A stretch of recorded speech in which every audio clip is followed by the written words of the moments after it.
नमस्कार, मेरा नाम मितिशा गुप्ता है और मैं आज आप सभी का स्वागत करती हूँ इस पॉडकास्ट में विनो हाइपरटेंशन।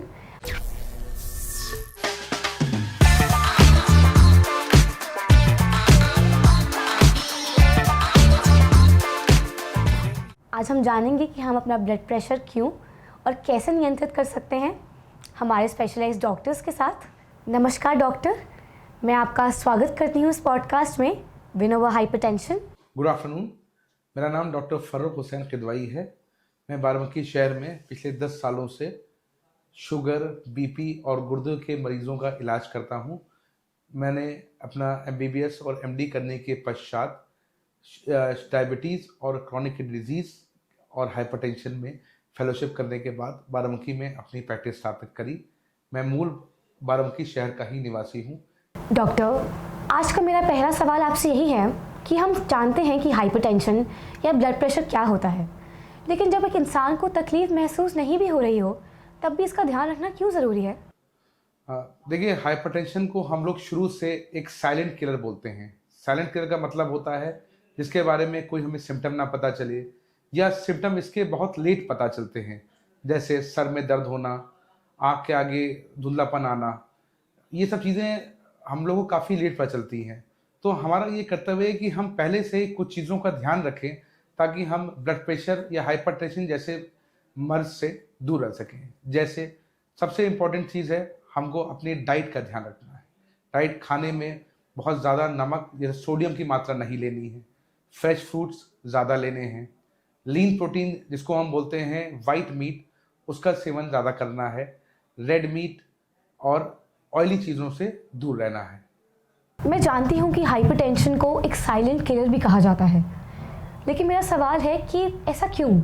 जैसा कि मैंने आपको बताया कि हाइपरटेंशन को हम लोग साइलेंट किलर बोलते हैं। इसकी वजह यह है कि इस बीमारी के सिम्टम्स आने में काफ़ी समय लगता है। ये एक क्रॉनिक बीमारी है जो काफ़ी लंबे अरसे आपके शरीर में होने के बाद असर दिखाती है, क्योंकि बॉडी हमेशा अपने आप को स्वस्थ रखने की कोशिश करती है, बीमारी से लड़ने की कोशिश करती है, और काफ़ी समय बाद जब हमारी शरीर की धमनियां हैं जो सबसे ज़्यादा प्रभावित होती हैं ब्लड प्रेशर से, तो उसमें थोड़ा समय लगता है। इसीलिए इसको हम लोग साइलेंट किलर बोलते हैं। किसी को भी अगर हाइपरटेंशन होगा तो उसको नॉर्मल जो थोड़ा सा हाइपरटेंशन होगा तो उसको शुरू में ही कोई सिम्टम्स नहीं आएंगे, रादर उसको पता भी नहीं चलेगा। धीरे धीरे ये चीज़ें पता चलती हैं। डॉक्टर, मेरा अगला सवाल आपसे ये है कि हाई ब्लड प्रेशर होने के क्या कारण रहते हैं? क्या ये सिर्फ हमारी जीवन शैली की वजह से होता है या हमारा इसमें जेनेटिक्स का भी बहुत बड़ा रोल है?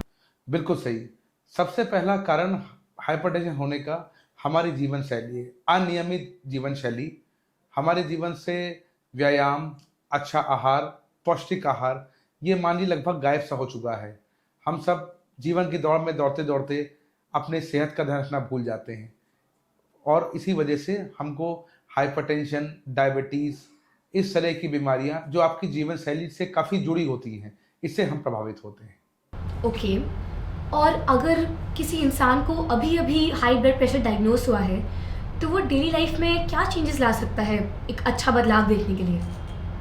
यदि किसी व्यक्ति को अभी तुरंत हाल में ही हाइपरटेंशन जैसी बीमारी का डायग्नोसिस हुआ है, उसमें 2-3 फैक्टर्स हम लोग माइंड रखते हैं। वन फैक्टर की मरीज़ की एज क्या है। यदि मरीज़ थोड़ा सा यंग एज का है और उसको और कोई बीमारी नहीं है, तो हम लोग डिपेंडिंग उनका ब्लड प्रेशर कैसा है, या तो बहुत शूट कर रहा है 160, 170, तो हम लोग दवाओं के साथ शुरू करते हैं, या पहली दवा भी इनफैक्ट देते हैं तो उसको हम लोग ये सलाह देते हैं सबसे पहले वो अपनी जीवन शैली में परिवर्तन लाए। खाने में जो नमक की मात्रा है उसको कम करें। दिन भर में खाने नमक मात्रा 2.5 ग्राम से ऊपर नहीं होना चाहिए।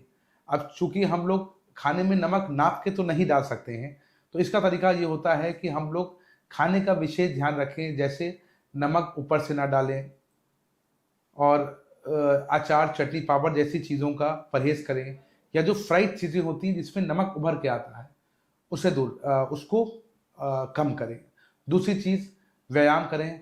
अपना वेट अपने हाइट और एज के अकॉर्डिंग लाने की कोशिश करें। ओके, तो क्या हम बोल सकते हैं कि अगर ब्लड प्रेशर में सुधार आने लग जाए तो वो दवाइयाँ छोड़ सकते हैं, या ये चीज़ ज़िंदगी भर चलने वाली है?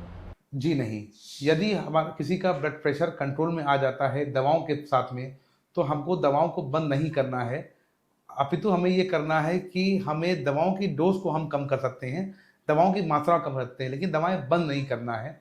ये शरीर के लिए काफ़ी नुकसानदायक होता है। ओके, तो जब एक व्यक्ति नया-नया ब्लड प्रेशर की दवाइयाँ लेना शुरू करता है, तो क्या साइड इफ़ेक्ट्स हो सकते हैं और वो उन्हें कैसे मैनेज कर सकता है? बिल्कुल, देखिए जैसे हर दवा एक केमिकल होती है, हर दवा का एक साइड इफ़ेक्ट होता है। वैसे भी ब्लड प्रेशर की जो दवाएँ होती हैं, उनका भी साइड इफ़ेक्ट होता है। जैसे कुछ दवाओं का साइड इफ़ेक्ट होता है पैरों में सूजन आना, कुछ दवाओं का साइड इफ़ेक्ट होता है नींद ज़्यादा आना, कुछ दवाओं का साइड इफ़ेक्ट होता है कि आपका मुँह जल्दी सूखना। इस तरह हर दवा का कुछ ना कुछ साइड इफ़ेक्ट होना है। तो एज़ अ डॉक्टर ये हमारी ज़िम्मेदारी है जब हम किसी भी मरीज़ को ब्लड प्रेशर की दवाएँ लिखते हैं, तो साथ में बताते हैं कि किन-किन चीज़ों का ध्यान रखें। अगर किसी व्यक्ति को हाई ब्लड प्रेशर है और वर्षों तक उसका ट्रीटमेंट ना किया जाए, तो मेरा आपसे सवाल यही है कि शरीर के किस अंग पर सबसे ज़्यादा उस चीज़ का असर हो सकता है? अगर हम उक्त रक्तचाप यानी हाइपरटेंशन को अनियंत्रित छोड़ दें, तो हमारे शरीर के सबसे महत्वपूर्ण जो ऑर्गन हैं, जो अंग हैं, जैसे सबसे पहले हमारा माइंड, हमारा हार्ट, किडनी और आँखें, ये चारों ऑर्गन इफ़ेक्ट होते हैं। मस्तिष्क क्यों इफ़ेक्ट होता है कि अगर ब्लड प्रेशर सडन शूट हो, तो उसमें स्ट्रोक के चांसेस बढ़ जाते हैं, हैमरेज के चांसेस बढ़ जाते हैं। हार्ट पे बार-बार दबाव पड़ने से मायोपैथीज़ हो जाती हैं। किडनी में ब्लड प्रेशर की वजह से क्रॉनिक किडनी डिजीज़ बोलते हैं, यानी गुर्दा फेल होने का रहता है। और आँखों में रेटिनोपैथी के चांसेस रहते हैं, जो अनियंत्रित ब्लड प्रेशर की वजह से सबसे ज़्यादा होते हैं। डॉक्टर, एक हाई ब्लड प्रेशर व्यक्ति के लिए आइडियल डाइट क्या होनी चाहिए? क्या आप कुछ अनुकूल आहार के सुझाव दे सकते हैं? देखिए, अगर उस रक्तचाप वाले मरीज़ सबसे पहला जो मैंने आपको पहले बताया था कि खाने में नमक की मात्रा आपको कम होना चाहिए। कम से मुराद जैसे मैंने आपको बताया कि रोज़मर्रा के घर के खाने में आप नमक नाप के नहीं डाल सकते हैं। इसलिए अपने हिसाब से खाने में एक्स्ट्रा नमक नहीं डालें। एडेड सॉल्ट जिसको बोलते हैं हम लोग कि चाय में नमक का काफ़ी लोग डाल के पीते हैं, या ऊपर से सलाद में नमक डालना, और चीज़ों बहुत फ्राइड या मैदे वाली चीज़ें जिसमें आती हैं, इन सब से हमें बचना चाहिए। और फ्रूट्स हैं, लीन मीट जैसे मैंने पहले बताया आपको, फ्रूट्स हैं, लीन मीट्स हैं, और व्हाइट मीट है, सोया है, इन सब चीज़ों को हम लोग ले सकते हैं। इसमें फ्रूट्स जो लो सोडियम जो फ्रूट्स होते हैं, और लो सोडियम डाइट जो सबसे इम्पोर्टेंट है उक्त रक्तचाप के बचाव में। सो डॉक्टर, ये मेरा लास्ट क्वेश्चन है आपसे। अगर हमारे श्रोताओं को कोई 3 मुख्य स्टेप्स लेने हो, जिनसे उनका हृदय स्वस्थ रहे, तो वो 3 मुख्य स्टेप्स क्या होंगे जो आप सजेस्ट करेंगे? मेरे सभी श्रोताओं को सबसे पहले मैं ये निवेदन करना चाहता हूँ कि अपनी जीवन शैली में परिवर्तन लाएँ। सबसे पहला काम है व्यायाम। व्यायाम को निरंतर सुबह अगर हम 20 से 30 मिनट भी सिर्फ वॉक कर लेते हैं, चलते हैं, तो हमारे हृदय और ब्लड प्रेशर दोनों पे बहुत अच्छा इफ़ेक्ट पड़ता है। दूसरा, अल्कोहल, सिगरेट या अदर नशीले पदार्थों से दूर रहना चाहिए। ये आपके ब्लड प्रेशर को और बढ़ाते हैं। तीसरा, high fat, high sodium diet, इनसे दूर रहना चाहिए। यदि हम अपने लाइफ़स्टाइल को थोड़ा मॉडिफ़ाई कर लेते हैं, तो हम रक्तचाप से काफ़ी हद तक बच सकते हैं।